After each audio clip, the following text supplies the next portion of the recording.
Hello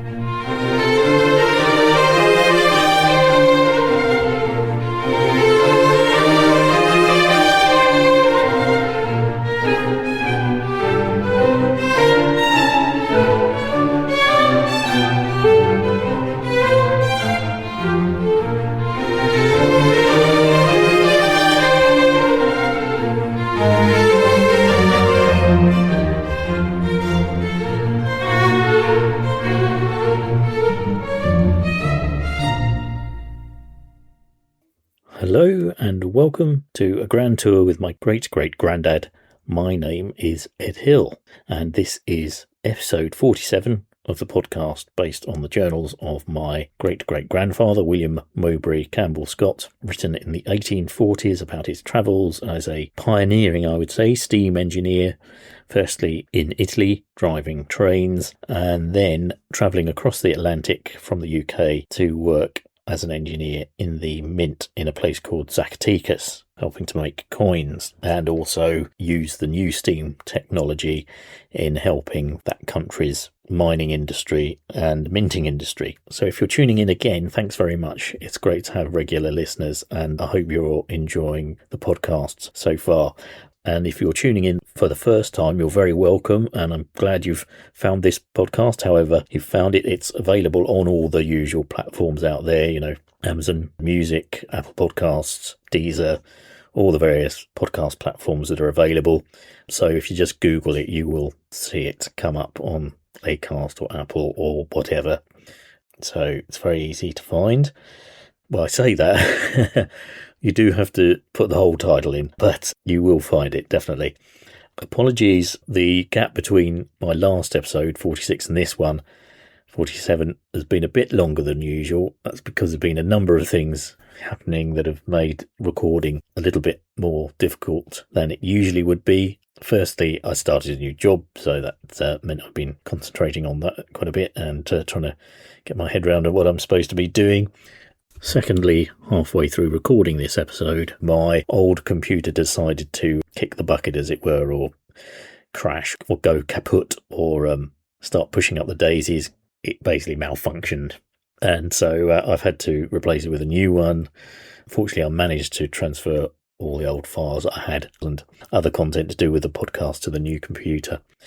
So hopefully things will revert back to normal a bit more in future. But as I say, that explains the gap between this episode and the last. So sorry for that.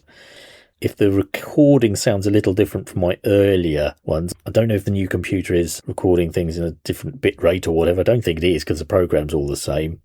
As I'm recording it, though, it sounds slightly different to how it used to with the old computer. Probably doesn't make any difference when I upload it to the Acast podcast platform, but it's sounding a little different to me as I record it. So I should briefly say where we were at the last episode. William was travelling after getting across the Atlantic and landing at Veracruz in Mexico. He was travelling through the central part of Mexico to get to Zacatecas.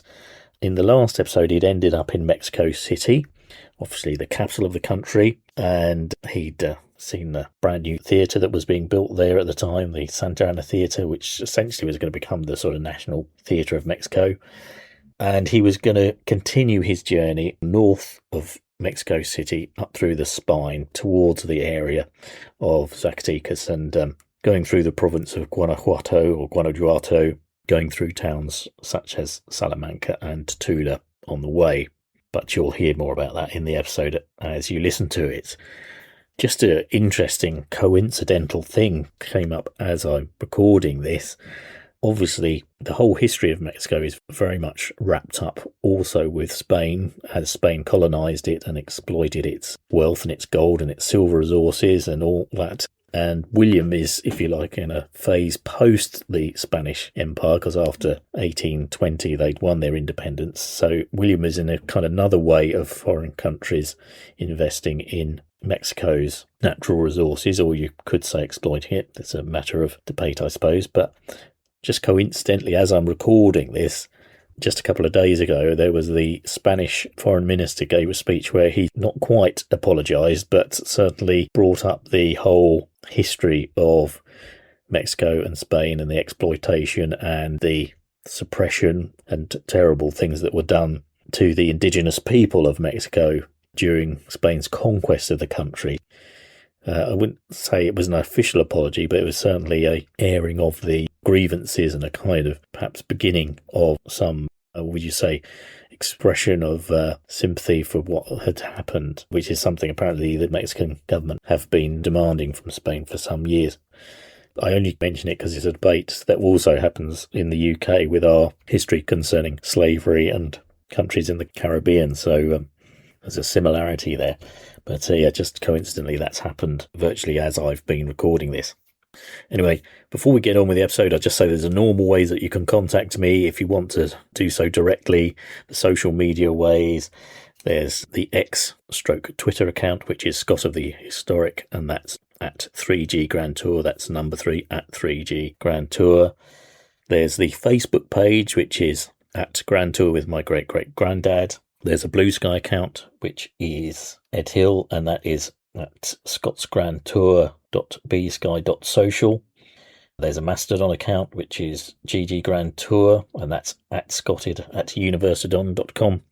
I think if you Google those ways, one of them will come up, either Twitter or Facebook or whatever. They're probably the two main ways, and the Blue Sky ones, they're probably the three main ways that it's easiest to contact me with. There's an Instagram account as well, which is Ed's 3G Tour. But it's quite hard to promote podcasts on Instagram because it's such a visual medium. So I don't post on that as often as perhaps I should. But there we are. There's so many social media things these days. It's hard to keep up with them all. Anyway, as I say, William in this episode is setting off on his journey by horseback or on donkeys, depending who you are and your status. I get the impression if you're rather posh like William, you manage to get your behind on the back of a horse. And if you're not so wealthy or your standing in society isn't so great, you end up either on a mule or a donkey. But anyway, William is going to travel with quite a few other foreign travellers as well on this journey up through, I'd say, the central spine of Mexico. So I hope you enjoy it.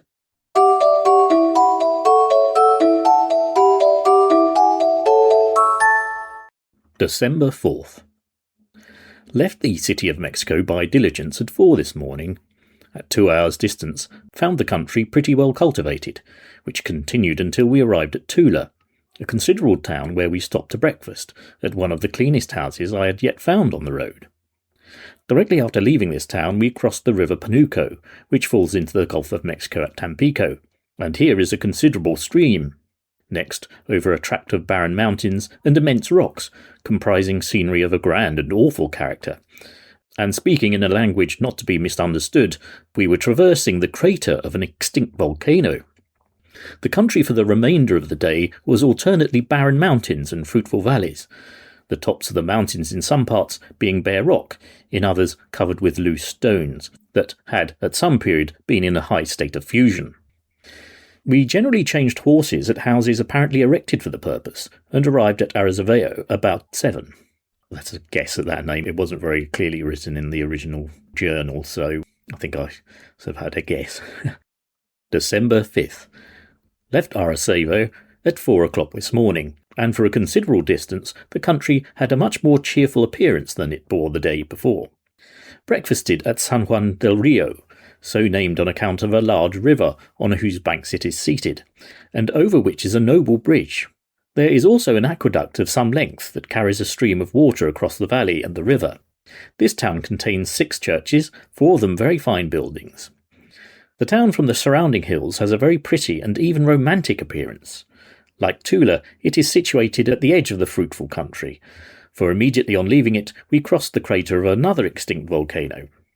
After getting clear of this, the road lay across the great table lands of Mexico, and even here, at an elevation of 10,000 feet above the level of the sea, we passed several considerable lakes. The soil was finely alluvial and moist, and is considered one of the most fruitful spots on the habitable globe, producing 2 and 3 crops of corn in one season. We reached Querétaro at 4 in the afternoon, which is a city of considerable size, and the capital of the department of that name. The first view of the town from the hills is extremely grand, situated in the midst of a fertile valley, and containing many good buildings, a beautiful cathedral, 24 churches and convents, some of them of a large size and richly ornamented. But the principal object to attract the attention of strangers is the aqueduct for bringing water to the city, and which crosses the valley at an immense height, the arches being of a corresponding span. This is by far the noblest work of art I have yet seen in Mexico. Querétaro contains 3 large squares. The streets are broad and well paved. There are several cotton manufactories in the neighbourhood, water power being plentiful. Querétaro is 50 leagues north of Mexico, population 42,000.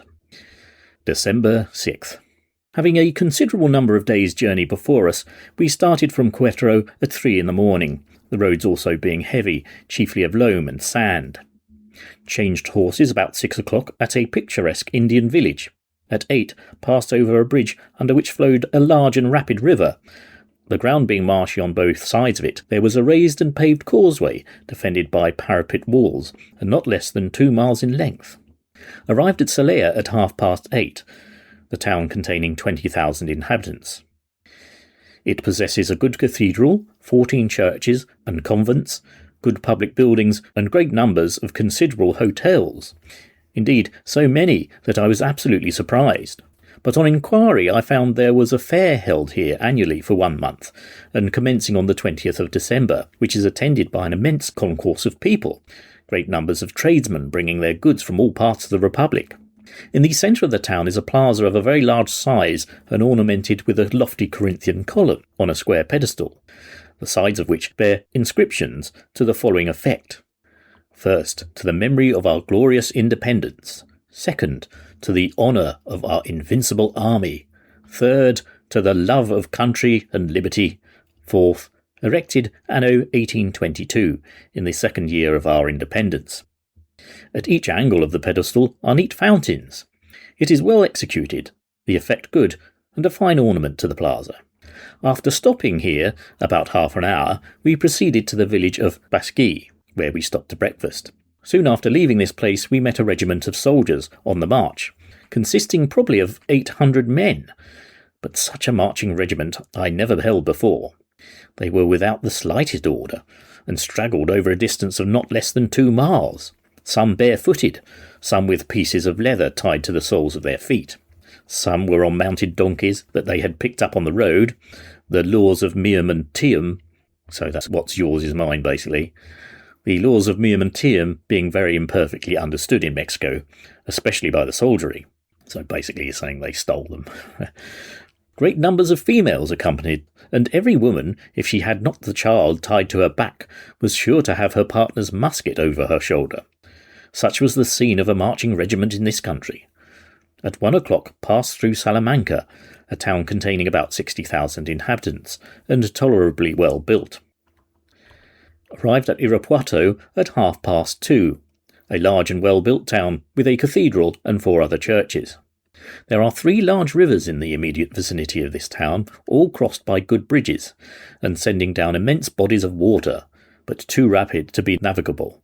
Guanajuato has a large plaza in which stands the cathedral, laid out in walks and planted with trees. This, however, has been recently done, so it will be some years before it can have a magnificent effect. The next stopping place was Burras, a small village, just at the edge of the mountains, amongst which we began to wind. Directly above this place is a conical mountain with an immense square rock on the top of it, bearing such a strong resemblance to a castle, that it was some time before I was able to persuade myself it was the work of nature and not of art.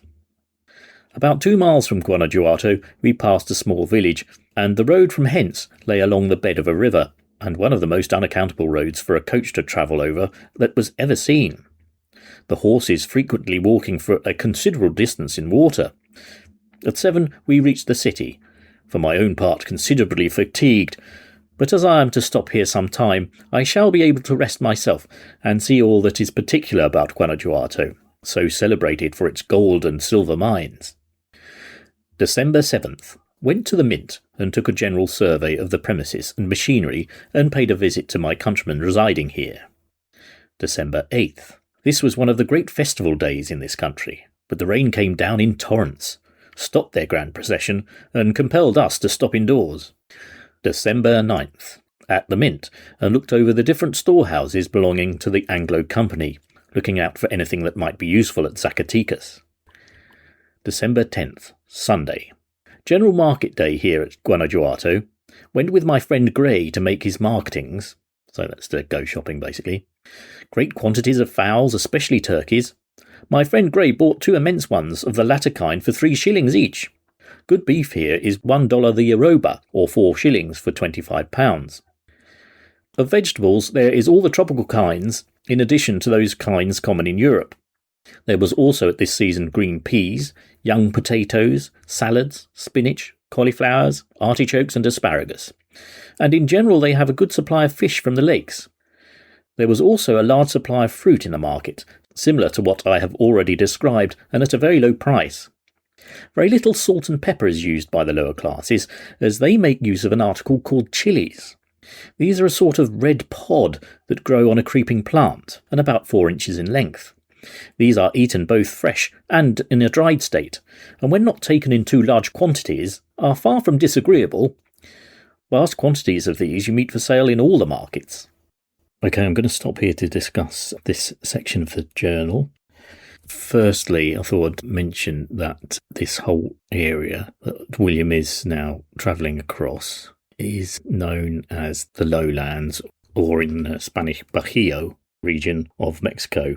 And actually these 3, they're now cities that he discusses, that he visits, which are Salamanca, Irapuato and Silao. They were all based on being important agricultural areas of Mexico at the time and through their history. And in fact, I think Irapuato is still known as the city of strawberries because it's where a lot of strawberries are grown. I think it's called the capital of strawberry growing in the world, actually. I can't say I've ever had a Mexican strawberry, let alone one from Irapuato, but if I had done, that's probably where it would have come from. These days, these 3 cities are actually known really as sort of industrial areas. So this whole heartland bit of Mexico, which is sort of just north of Mexico City, is very much an industrial area and kind of economic powerhouse bit of Mexico. But just a couple of things that I thought I'd mention that William discusses when he's visiting these places. The first is the aqueduct that he mentions in Querétaro. That is still there, amazingly, and it is a very distinctive landmark even to this day. I think it was built around the 1730s, and it consists of 74 great big arches carrying water across the top of it in quite a narrow trough, actually, but the arches themselves are very impressive, and I think it stretches for something like 1,200 metres, so it's about 3/4 of a mile long. And it's still a distinct landmark in the city today. Of course, when William was there and had seen it, it would have been perhaps even more distinct. I've seen a picture of it in around 1900, and at that time it's still pretty rural, and all that you can see around it are a few cactuses and stuff. But if you see a picture of it now, it's literally right in the heart of the city, so it's just surrounded by buildings.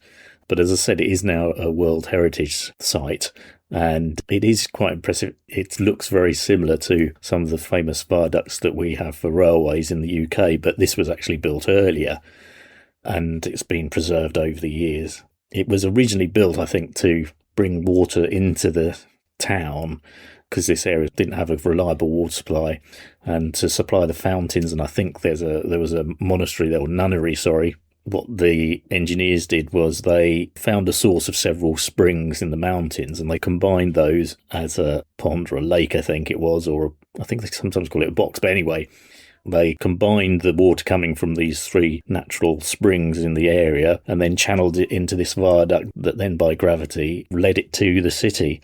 These days it isn't actually used anymore for supplying water. It's just a historical landmark, but it is quite an impressive sight looking at the pictures, and I can see why William marks it out as a notable point of interest.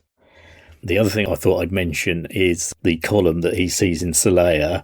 Again, that is still there, although I think it was moved in 1906, so it would have been in a different location when Will saw it in the plaza of the town.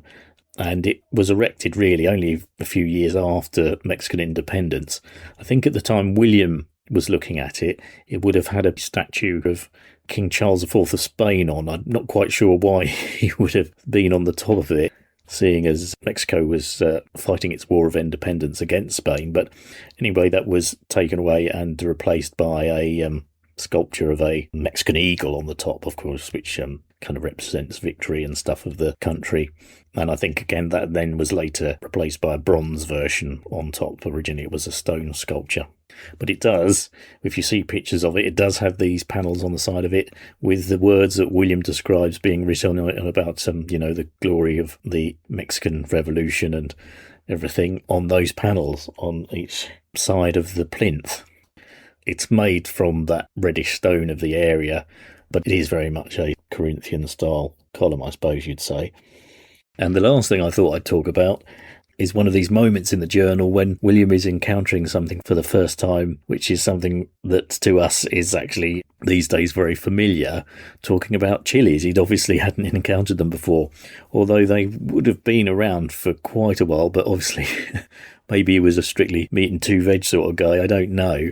But of course, chillies, they do originate in South America and in Mexico particularly, and this sort of area of the world. And apparently they spread quite rapidly after Columbus discovered America, and he sort of spread their use around the world. He mistakenly called them peppers, so this is why sometimes they're referred to as chili peppers, and sometimes we call things like bell peppers. For some reason, Columbus, perhaps because he thought there might be money in it, because actual black pepper was worth a lot in those days. So maybe he thought this new chili pepper thing that he discovered would become just as lucrative a thing to trade as black pepper. But anyway, he called them peppers, and they're not in any way related to peppers, actual black peppers. But that's why they're still called chili peppers sometimes. But it is interesting to see. I mean, they've spread so much throughout the world now that apparently a quarter of the world's population, it's at one or other time consuming peppers all the time. And of course, they're used in Indian cuisine, Chinese cuisine, pretty any cuisine around the world, really. But they did originate in Mexico. I think I must admit, because they're used in other cuisines so much, sometimes you sort of think they are from other parts of the world like Asia, but obviously they did originate in South America, and it goes back 6,000 years. I think the Aztecs were known for using them, and other civilizations of those eras in Mexico were known for using them. It's funny that, as we had before when William was first in Italy, the first time he discovers pasta or minestrone soup. These are very familiar dishes and foodstuffs to us now, but he was obviously encountering them for the first time. That's a spicy meatball!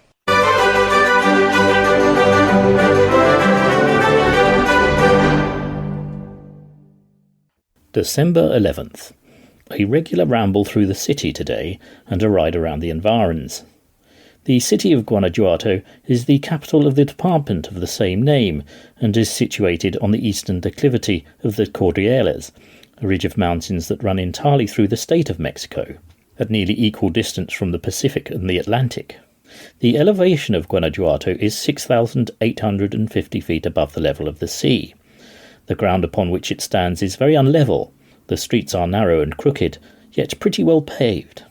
There are 3 large open spaces, dignified with the name of plazas. The Plaza de la Constitution, at the upper part of which stands the cathedral, a large and very irregular built edifice, a dome in the centre and 2 towers at the west end. These are as much unlike each other as those of Westminster Abbey and St. Paul's. At the lower part of the plaza, and on the right of the church, is the Departmental Palace, a large and substantial building, and well adapted for the purpose. Adjoining it is a theatre, a very respectable edifice. The Plaza of San Augustin is like the other, a triangular space in front of the church and the convent of that name. It is the place where the vegetable market is held. The Plaza San Domingo is like the last in front of the church and convent bearing that name, and is the market for poultry, eggs, butter, etc. But it would puzzle a Philadelphia lawyer, and they are the most amusing cute chaps, to tell what shape it is. The Philadelphia lawyer is basically a kind of nickname for a know-it-all, but I'll probably explain that a bit more later. The Casa del Moneda, or Mint, is a large building, but it is a perfect epitome of the city, all ins and outs and ups and downs, that it is some time before a stranger understands the locality of the place. Guanajuato contains 9 churches, 4 convents, 2 hospitals, and several public schools. It is 75 leagues north of Mexico City, population 50,000. Latitude 21 degrees north, longitude 101.55 degrees west. The Department of Guanajuato contains 6,778 square miles and is the most densely populated part of the whole republic and the most productive mineral district. Those parts that will bear cultivation are in a better state than any I have seen. A great many of the landed proprietors using the English plough and harrows, drawn by mules, instead of the old single-handed plough used in other parts, drawn by oxen and made entirely of wood, and for harrows dragging the branches of trees over the ground. The mines of this district being in the hands of English companies has caused a great influx of our countrymen hither, and they have been the means of this part of the Republic being considerably further advanced in the scale of useful knowledge than the purely agricultural districts. This department is bounded by that of Zacatecas on the north, by that of Querétaro on the south, and by that of Guadalajara on the west, and by San Luis Potosi on the east. Population 517,300. December 12th. Another festival day. Went on horseback over the mountains to the Dudley Silver Mine, accompanied by my friend Gray and 3 more Englishmen. To those who delight in mountain scenery, this neighbourhood presents a sublime character, and both to the mineralogist and to the botanist here is an ample field of observation. I noticed 2 or 3 villages in the distance that had a most romantic appearance. The roads in many places were very precipitous, but I'm getting so used to them now that I care nothing about the matter. The height of the mountains in this part is from 10 to 12,000 feet above the level of the sea. As my friends had taken plenty of provisions with them, we spent a very pleasant day and returned to Guanajuato by 5 in the afternoon. All the party proceeding to Mr. Gray's for tea, and afterwards spent the evening very cheerfully over some excellent home-brewed beer, brandy and cigars. December 15th. Visited the Valencia mine, a large and very productive one, situated about a league away from Guanajuato. The ore of this mine is particularly rich, producing considerable quantities of gold. All the mines in this district yield both metals, though the proportion is much greater in some than in others, and the appearance of the ore, when first brought from the mine, has the appearance of grey marble, and is full of shining particles. It is in the first instance broken into small pieces by hammers. It is then placed under heavy stampers and reduced to powder. It then undergoes a series of washings to separate the metallic from the earthy particles. It is then laid into heaps and trodden on by mules, and is finally smelted into bars, those of Guanajuato being worth about $2,000 each. The next step is to the government assay office, and then to the mint, where it undergoes the chemical process of parting or separating the gold from the silver. At this mine they have a steam engine of 36 horsepower for drawing water and ore. The shaft is 14 feet in diameter, lined with stone, and 300 yards in depth. Of course we went on horseback. The road to this mine is of a particularly steep and dangerous character. I had purchased a horse for my own use in the morning, and had the satisfaction of finding that on those kinds of roads he was all I could wish for. Adjoining the mine is a large village bearing the same name and containing a handsome church. December 16th. Went this morning to the village and mine of Duran. This is also a considerable mine and tolerably productive. It formerly belonged to the United Mexican Mining Company, but is now worked by the government of this country. They have no steam engine here, but there is no less than 8 horse wheels for drawing water and ore, each wheel being worked by 12 horses, and these are changed once a day, so that they are obliged to keep no less than 250 of those animals to allow for contingencies. December 17th, Sunday. My friend Gray and myself took a ride before breakfast this morning across the mountains to visit the old fort, which completely commands the town.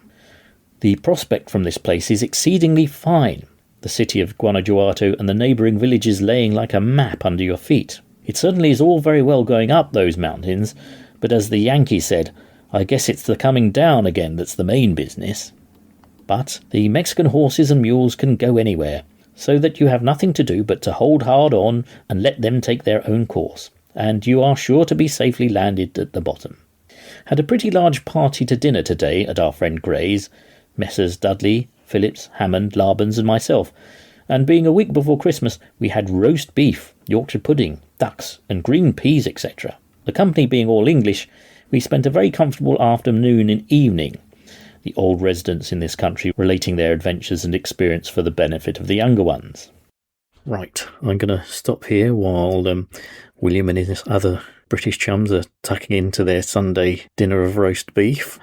The first thing I thought I'd explain a little bit more about was this term he uses, Philadelphia lawyer. Now, this was a term that originated, or I think is inspired by an 18th century lawyer called Andrew Hamilton.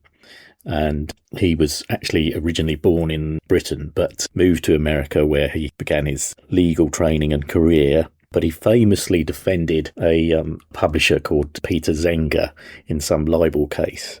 And he established the defence that if something was true, then it couldn't be libelous, essentially.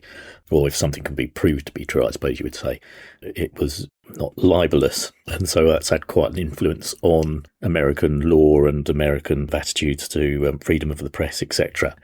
It's over time also, and I think William is using it in this context, it became known as a term as someone who was, a bit of a smart ass or could get you off on a technicality, that sort of thing. And they still exist today, don't they? There's a lawyer who specialises in the UK, specialises in getting celebrities off their speeding convictions and things like that, and football players. Anyway, this term, Philadelphia lawyer, is what William's referring to there, and I think it's in that case. Apparently a New Zealand politician used it not that long ago to refer to someone who he was having some sort of discourse, so people say the term is still used to this day. I can't say that I've ever heard it used, which is why I had to look it up. The next thing I thought I'd talk about is William mentions visiting this Valencia mine and says, it's quite a substantially productive mine in the area.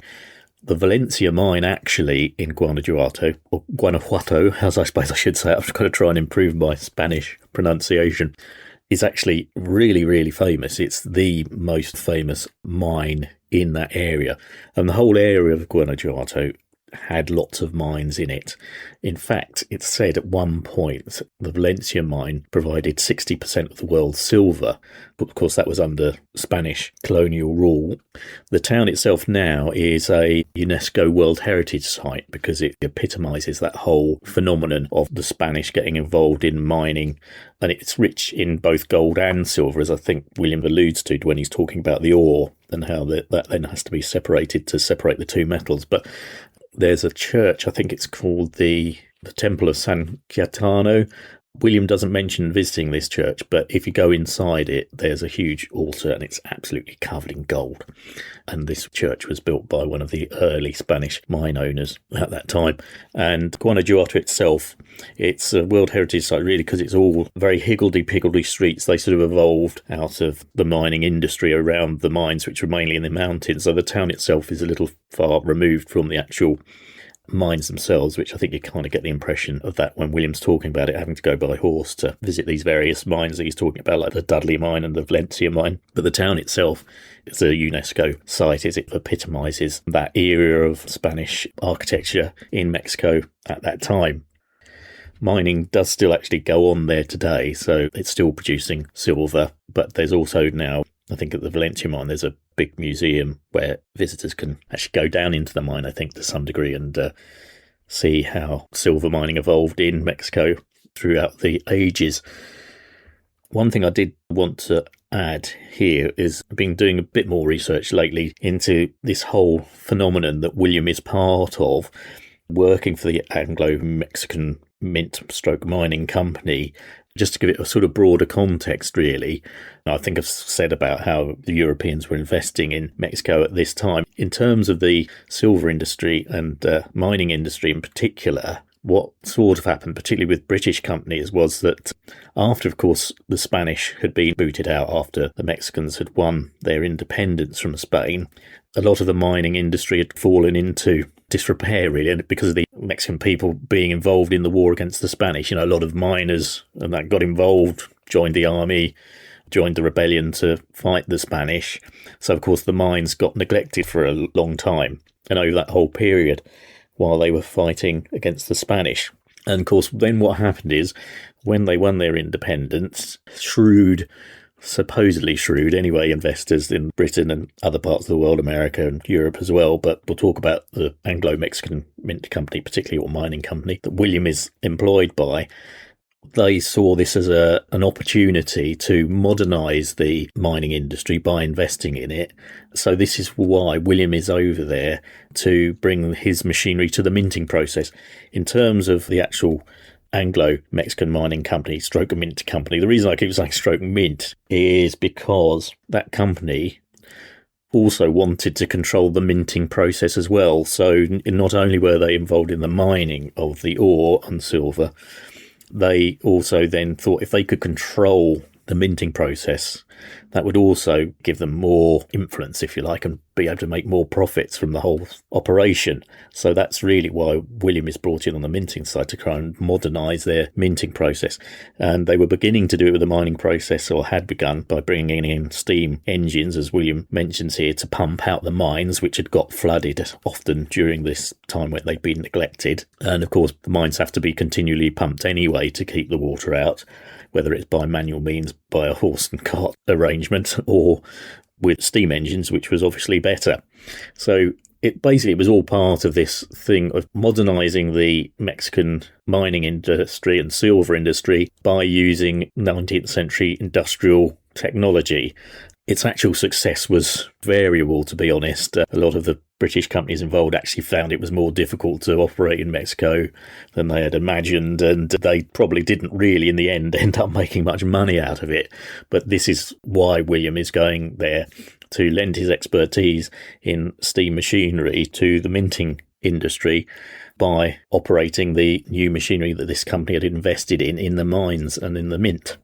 And whether it was successful for the British companies, one thing that it did actually help was it did in fact modernise mining techniques in Mexico at that time. So ultimately it did benefit the Mexican economy in the end, even if the British companies involved didn't make the money they thought they were going to out of it. Of course, then later American companies have invested in mining as well. But the Valencia mine itself today is operated by the Santa Fe Cooperative Society of Metallurgical Mines, and it goes to a depth of 760 metres. But it is still producing silver, but its height of production was around about they say from between 1768 and 1804.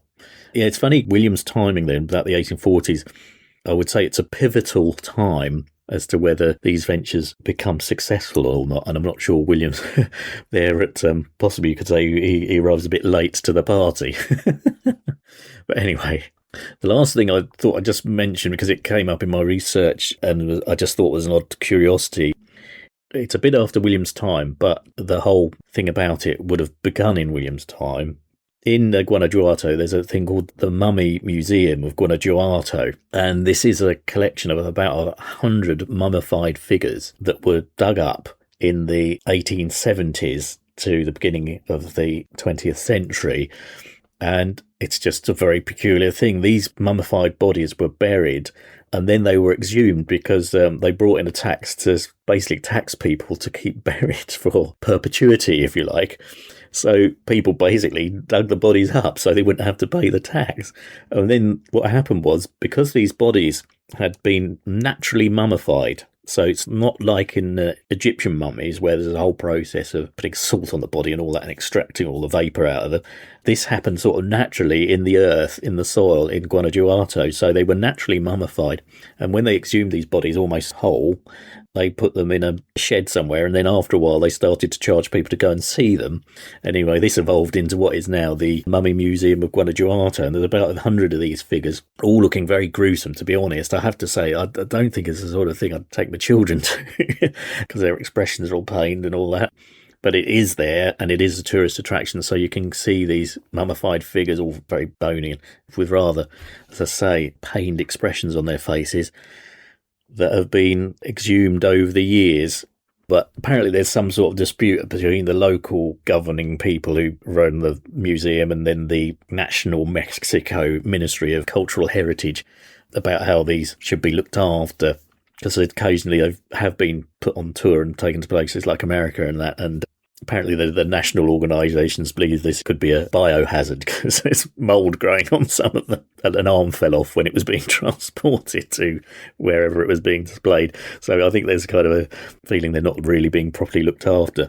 As I say, I think these things are a bit gruesome. I think we've talked about it earlier, actually, when William is in Milan, I think it is, and he goes to the cathedral, and at the time there was a pope on display there, and his mummified body was on view to the public, and then after a while they decided to put a silver mask over it, so it was less grotesque.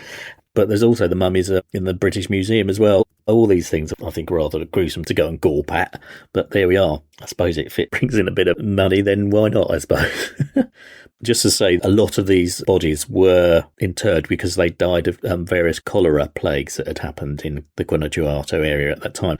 William doesn't mention, I don't think ever mentions cholera happening or breaking out at his time when he's in Mexico, but they do date back to that period. So I don't know if that will come up later on. I can't remember him ever talking about cholera epidemics happening when he's there, but obviously they might have happened earlier or after his time in the area.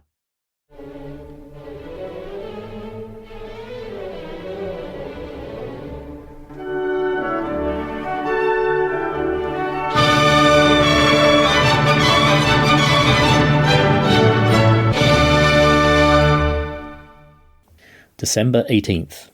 We was to have left Guanajuato this morning, but from 4 o'clock in the morning the rain came down in torrents and continued the whole day. December 19th. Rain, rain, and nothing else the entire day. December 20th.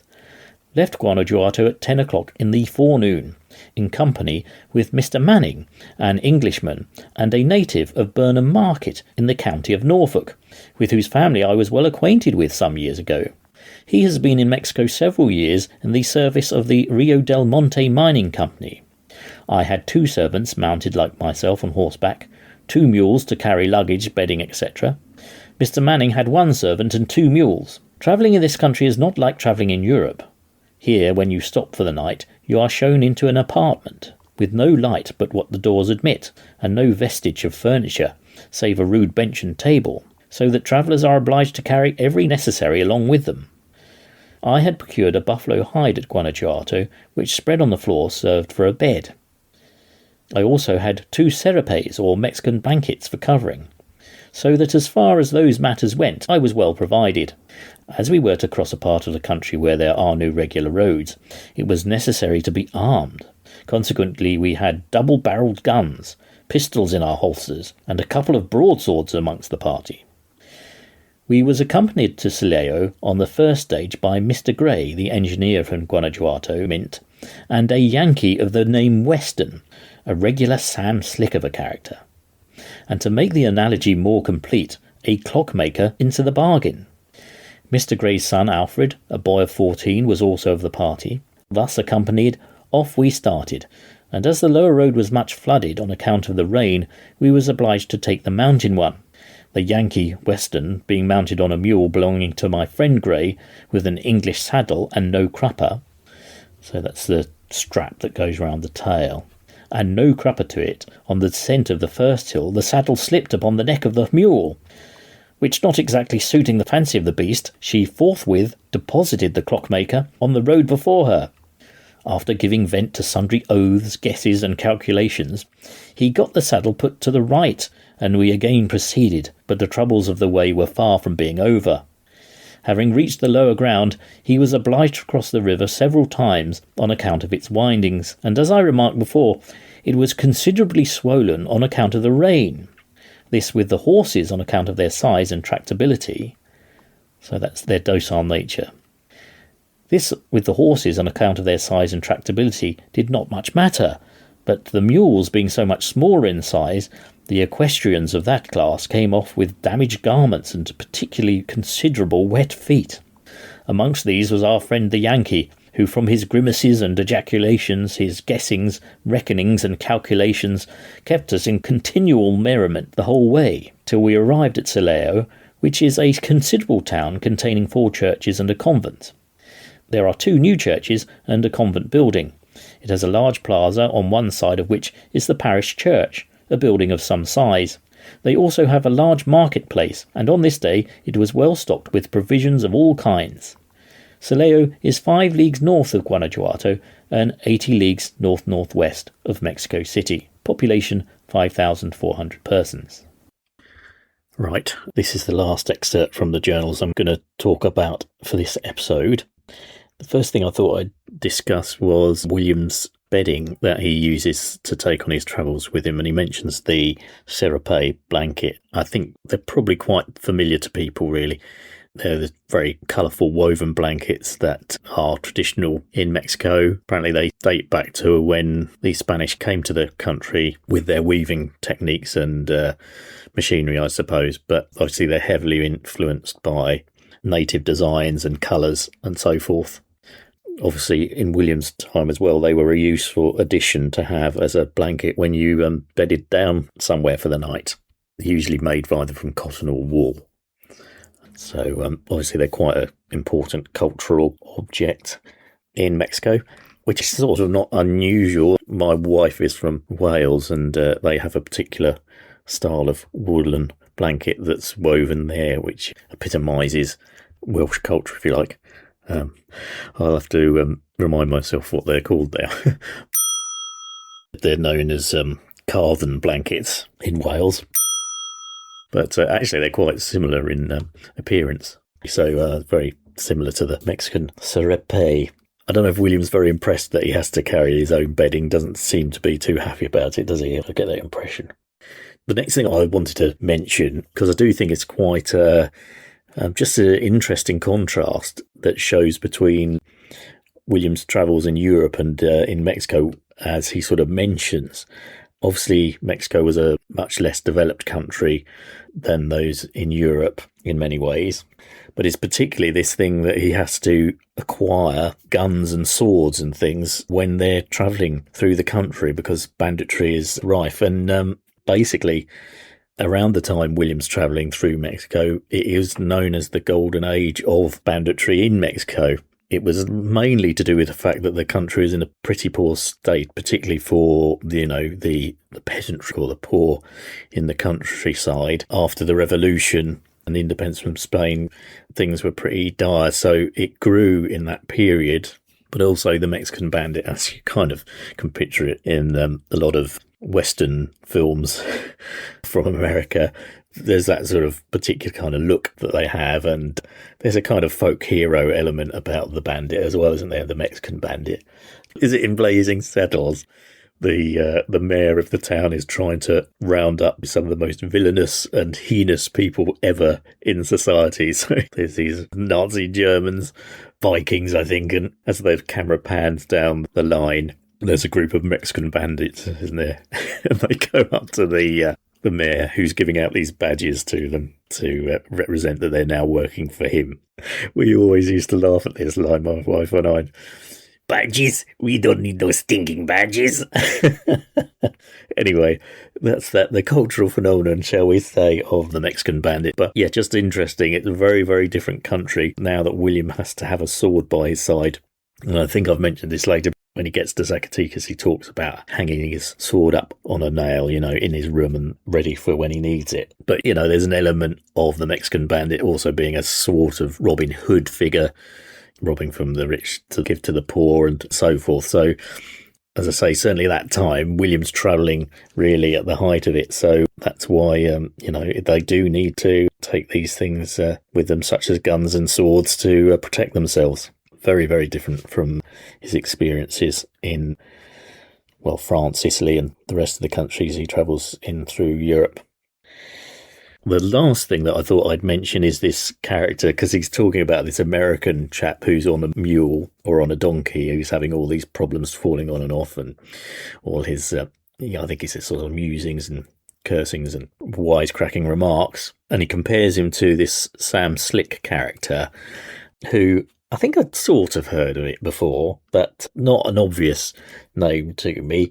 But at that time, it would have been perhaps a very prominent cultural character in William's world, because basically Sam Slick was a character created by a Canadian writer called Thomas Chandler Halliburton, who was a judge as well. And he created this character as a wisecracking Yankee. And William says the comparison is even closer because he's a clockmaker. And this Yankee chap happens to be a clockmaker who he's travelling with. And he's kind of a cultural figure from the book that was published in 1835. So not that many years before William's travelling. So he first appears in I think it's the Nova Scotian newspaper, and became popular, and then the stories get compiled into a book, very similar to what happened with Charles Dickens' stories and characters often. And in fact, there have been comparisons with Halliburton's writing and Dickens. And also he's said to have influenced Mark Twain quite a lot as well in his writing.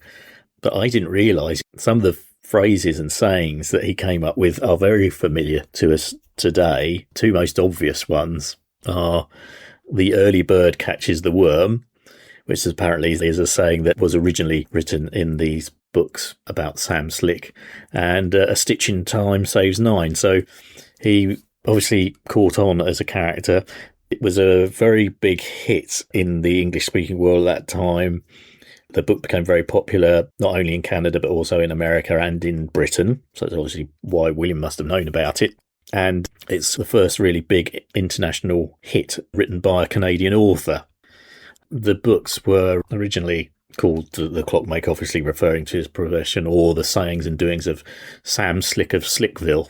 And because of his popularity, then Halliburton ended up writing several other books featuring the character. So I can see why, when William's describing all these unfortunate happenings that happened to this poor Yankee by the name of Weston, who William is making this comparison to, obviously you can see why. I like this description of William. He says, because they all get wet feet, particularly the people on mules going through the water, because obviously the mules and donkeys have got shorter legs than the horses, so those people, like William riding on a horse, keep their feet dry, whereas this poor American or Yankee doesn't. But yeah, he says, amongst these was our friend the Yankee, who from his grimaces and ejaculations, his guessings, reckonings and calculations, kept us in continual merriment the whole way. Yeah, it sounds like slightly larger than life character anyway, doesn't he? It's nice to get these pictures of William describing some of his fellow travellers sometimes. Shucks, folks, I'm speechless.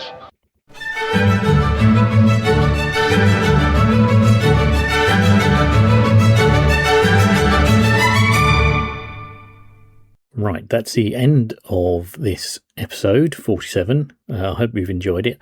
I think it's quite interesting. There's some things about it that I think convey very much how William is part of a band of European and American and other people from abroad travelling across this bit of Mexico to the mining area, and obviously visiting all these mines in the silver and gold area of the country at that time. And it's also interesting, he doesn't seem to be short of company in terms of English-speaking companions at this point. So certainly when you look into the history, Mexico was well known for a lot of Cornish miners making their way to the country at this time as part of this whole mining industry. So I wonder whether Mr. Gray was a Cornish man. But I know that there are actual Cornish pasty type pies that are cooked in this area of Mexico, and their creation was heavily influenced by the fact that the Cornish miners were there. I'll have to look up what they're called. So certainly not short of European and British company and American company by the sounds of it. Mr. Weston sounds a good character to have kept them all amused while they were wending their way. Just to say, if you want to contact me again regarding this episode, there's all those ways I mentioned at the beginning of the podcast. So there's the Twitter account or X account, the Blue Sky account, the Facebook page, which is at Grand Tour with my great-great-granddad. X is Scott of the Historic, and that's at 3G Grand Tour. And the Blue Sky one, which I think if you Google Ed Hill, will come up with that one as well. So we now move on to the journey continuing basically to Zacatecas in the next episode. So there's still quite a way to go. And of course, travelling, I think, was fairly slow because of the terrain being quite mountainous. There weren't many roads at this time in Mexico. And it's been interesting actually looking at all these towns that he's mentioned, like Salamanca and like Tula. They're not that far apart, but it obviously takes them quite a while to go from one to the other on their journey. Anyway, that is the end of this episode. Do join me again for the next one.